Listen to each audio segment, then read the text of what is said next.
پاکستان نامی کوئی بھی دیش آج سے 80 سال پہلے وجود نہیں رکھتا تھا. یہ بھارت کے بٹوارے کے نتیجہ میں بنا اور اس کی آزادی کہنا ٹھیک نہیں ہے. پاکستان کا سب سے بڑا problem is governance. There is no good governance. تو گڈ گورننس کے دو معنی ہوتے ہیں. ایک کہ good governance is a code word for absence of corruption. جب ہم کہتے ہیں کہ گڈ گورننس نہیں ہے تو یہ کہہ رہے ہیں کہ کرپٹ ہوتے ملک. میں یہ پوچھنا چاہتا ہوں یار کہ پاکستان والوں سے یار کتنا حرام کا کھاؤ گے یار. کبھی تمہاری آتما جو ہے, تمہارے جو اندر جو ہے ضمیر جو ہے, روح نہیں ضمیر. انڈیا تو اپنے آپ کو بہت چھوٹی جگہ پہ لے آیا ہے. ڈو یو تھنک کہ سائپرس از سم تھنگ جس سے ترکی پریشان ہوگا؟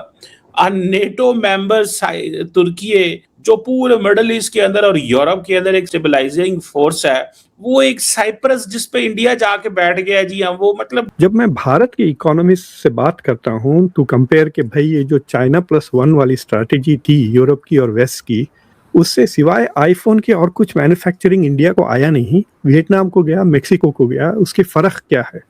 تو سب کہہ رہے ہیں کوالٹی آف ایجوکیشن. آپ کو پتا ہے کہ امریکہ کی نیشنل انٹیلیجنس کی ہیڈ تلسی گبارڈ اس کی چھٹی کرائی گئی ہے. ابھی پتہ ہے آپ کو وہاں امریکہ کے اندر ان کے خلاف کیا نئے خبریں نکل رہی ہیں؟ کیا کہ تلسی سب سے بڑے سپورٹر RSS. بھارت اور پاکستان میں 14 اور 15 اگست کو 80ویں آزادی دیوس منائی جا رہی ہے, جہاں ایک طرف بھارت میں خوشی کا ماحول ہے اور بھارت میں جشن سے اسے منایا جا رہا ہے, تو وہیں پاکستان میں اس دن کو کالا دیوس کی طرح دیکھا جا رہا ہے کیونکہ وہ غلام ہے. ایسا اس لیے کیونکہ پاکستان ملٹری نے پورو PM عمران خان کو امریکہ کے کہنے پر جیل میں ڈال رکھا ہے کیونکہ اسے امریکہ کو ایبسولوٹلی ناٹ کہہ دیا تھا. اور 14 اگست سے کچھ دن پہلے پاکستان سے عمران خان کو لے کر بری خبر آ رہی تھی کہ وہ مر چکا ہے. PM مودی نے لال قلعے میں کھڑے ہو کر بھارتیوں کو سوتنترتا دیوس کی بدھائی دیتے ہوئے کہا کہ بھارت جلد ہی 2047 تک ایک سپر پاور اور وکست دیش ہوگا جس نے آپریشن سندور میں میڈ ان انڈیا ہتھیاروں سے پاکستان کے دانت کھٹے کر دیے تھے,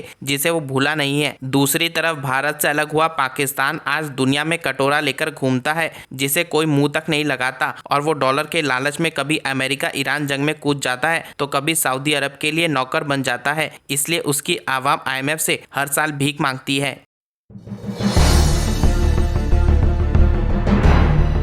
کیا واقعی ایسا ہے پاکستان نے یہ 79 یا 80 ایئرز میں کچھ اچیو کیا ہے, یا بس ہم صرف قرضوں پر ہی رہ رہے ہیں اور دوسروں کی لڑائیاں لڑ رہے ہیں؟